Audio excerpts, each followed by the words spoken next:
family, how you guys doing? Welcome to Phie.Love Intuitive Conversations. I hope you guys are good. Let me just see what I'm doing with the camera. Okay, I hope you guys are good. If you like my content, please do like, share and subscribe. And yeah, if there's any negativity or any hate, please do keep it on your side of the street. Okay?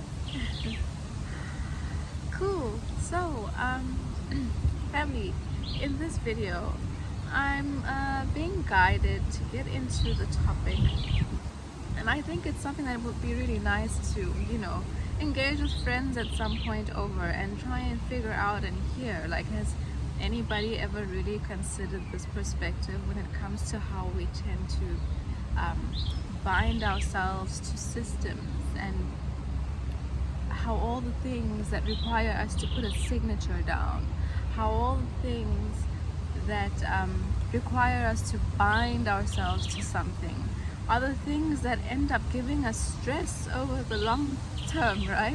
Because at the moment we have to sign and bind ourselves to something, we're literally putting some sort of restriction and other outside kind of authority over ourselves. And these are the very things that the system that we exist in glorify. The very things that the system calls you in and makes you believe and think, oh, this is great, this is the way of life, this is how things should be. Am I making sense?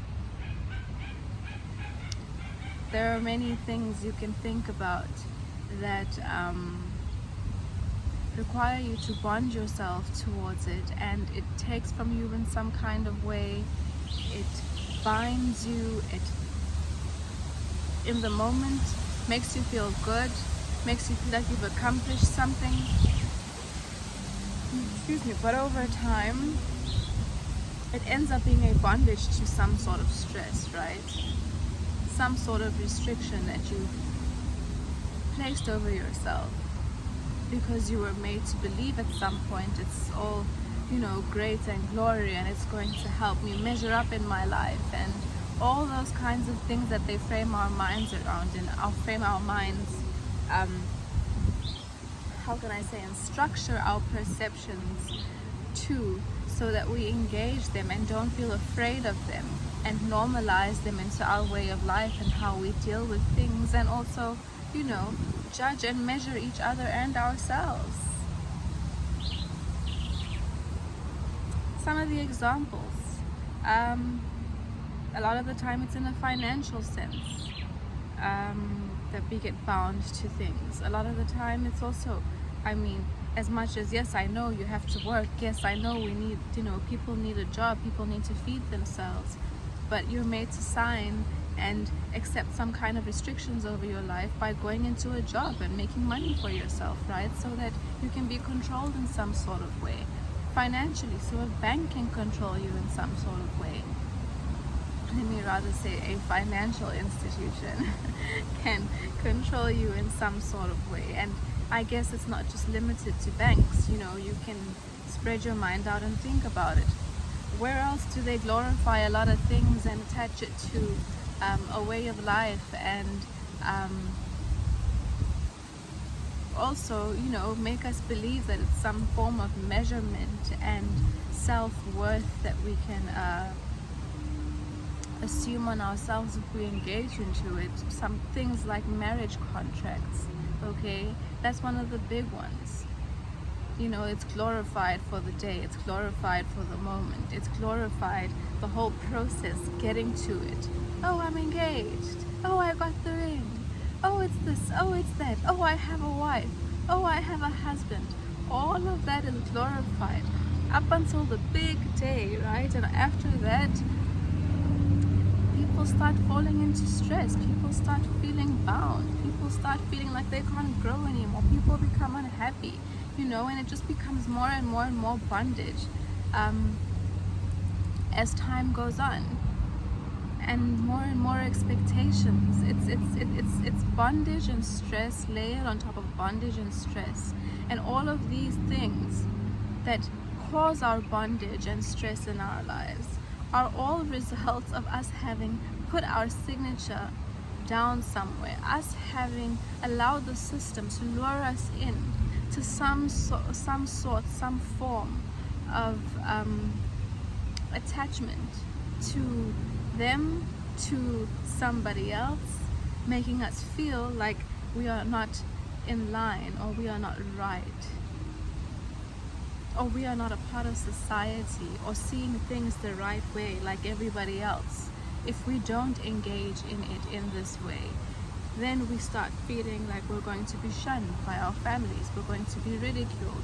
You know, this person's never going to do A, B, and C. Why? Because it's only classified as you doing that once you sign something, once you walk down an aisle, which is also a lot of those things are things that have been programmed into us over our lifetimes, layer on top of layer on top of layer, you know, through movies, through TV programs, through the church system, through the peers around, through what our parents also, you know, were groomed into and fell into over time. And we're not ever really, you know, very considerate and understanding of the repercussions of those kinds of decisions we make to bind ourselves to things. Sorry, as I said, the highway is very close, so it gets a bit noisy.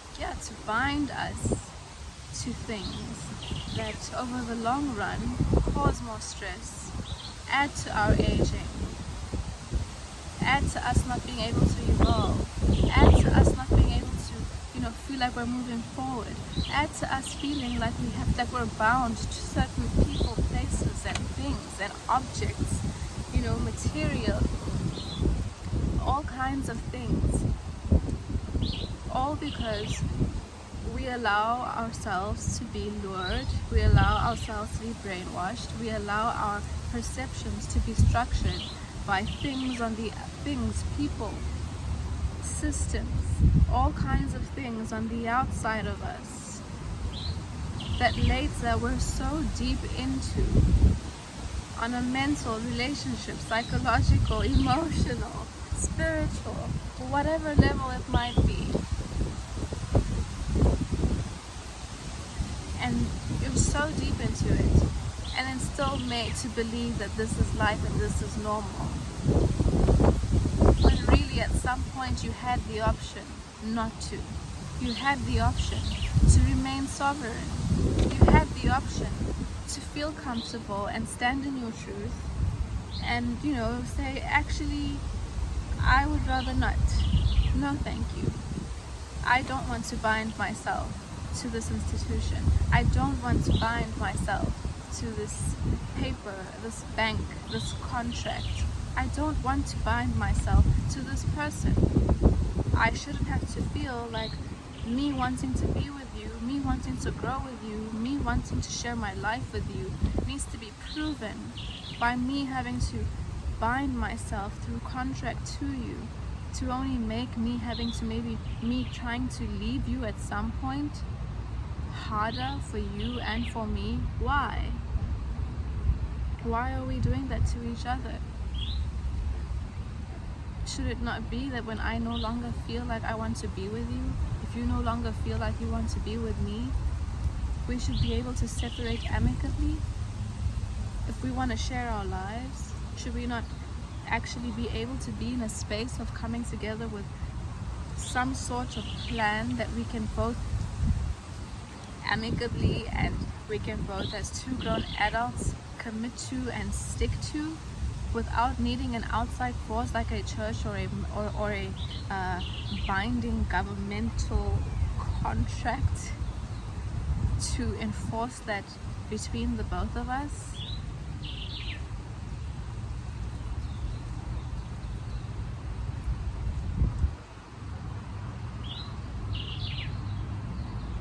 There's a lot of things that I can get into, and I probably over time will sort of zoom down into and take on an individual level or basis the things that we find ourselves getting binded into, and being in a space of bondage stress. bondage stress. So yeah, like in this video, family, take some time to just consider,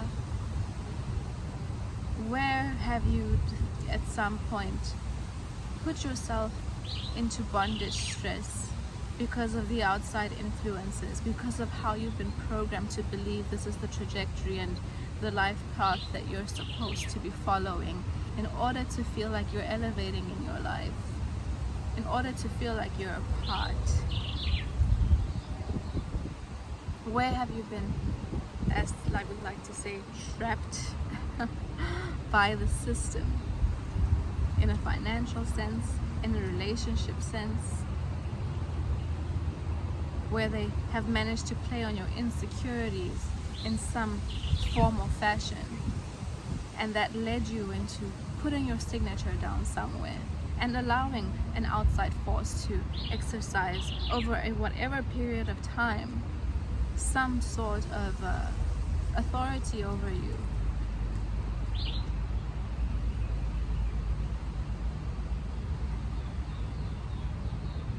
Maybe we can start paying more attention to how these things and our signatures on certain things that bind us affect us more in the long run,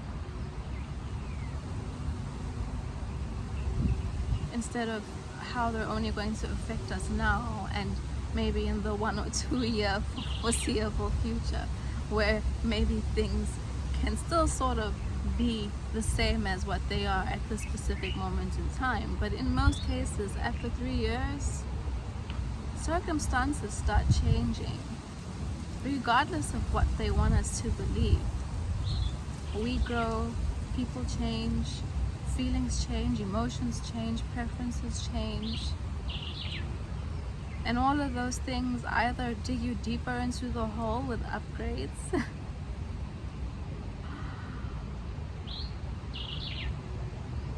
or they send you into therapy because you're stuck with a bunch of emotional issues,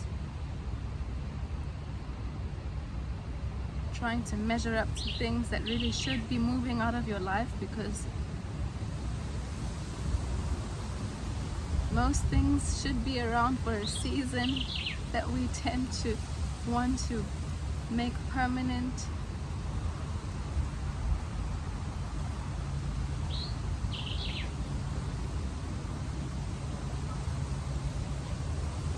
Something to think about, right? I feel like I've just, touched this topic on the surface. So you can expect a few more videos that delve deeper into some of the other aspects that expand on what I've just spoken about. And yeah, I'm gonna pull a card from the Ascendant Masters today. Again, it is Dorian Virtue, the Ascendant Masters Oracle deck. And let's see what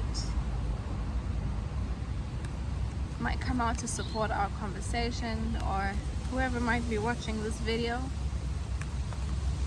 that might need a nudge or anything in a specific. Oop, that's too many, Spirit. Please, can I just have one? Excuse me. Just one, Spirit. Thank you. Clear and shield your energy. From Archangel Michael is the Ascendant. Well, sorry, Elmora. Moria. Clear and shield your energy. So maybe there are people who are watching this video that might be around a lot of low vibrational energy, might be in low vibrations because of all these bondages that we find ourselves in, and find themselves in stress and not knowing how they're going to get out of the bondages. Again, like I said, you recognize the issue, recognize what put you there before. Now you're in a place to make a change and want to figure out how to work certain things out of your life. And once you open up that pathway in your energy field, once you open up that want within your space, Spirit can come in and start helping you and, sharing with you the different pathways and ways of how you can get out of your situation. It might not all be an instant quick fix, because I know, getting stuck in things that have required our signatures a lot of the time have bound us for a very long time. But there's always a start, right? And there is always a way out. Again, we just have to get comfortable with the timeline. Let's see what the book has to say.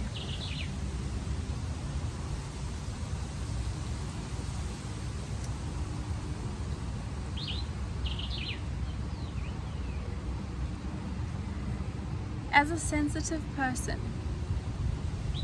you've absorbed some harsh and toxic energy from other people. This card asks you to stop and call on El Moria and Archangel Michael to clear yourself. They can also clear and alleviate the energies in other people, your home, your office. After clearing yourself, ask them to shield you from further intrusions. This process, called shielding, needs to be conducted once or twice a day. You can also wear a crystal pendant to act as a buffer in harsh energy situations. Additional meanings to this card. If anything is going to resonate with you, then that's for you. Ask Angel Michael to cut cords of fearful attachments between you and other people or possessions. Stay clear of harsh or toxic substances, environments, and relationships. Honor your sensitivity. Keep your thoughts as positive as possible to keep your energy clear and clean. Eliminate clutter or use Feng Shui to clear the energy in your home or office. Saging works really well too. FYI. Anyway, family, if you've made it this far, I would really appreciate if you can hit the like button. If you've resonated with my content, please do subscribe as well and share with somebody else who might benefit from this information or a different perspective. Who knows? And yeah, I'll see you guys in the next video. Bye.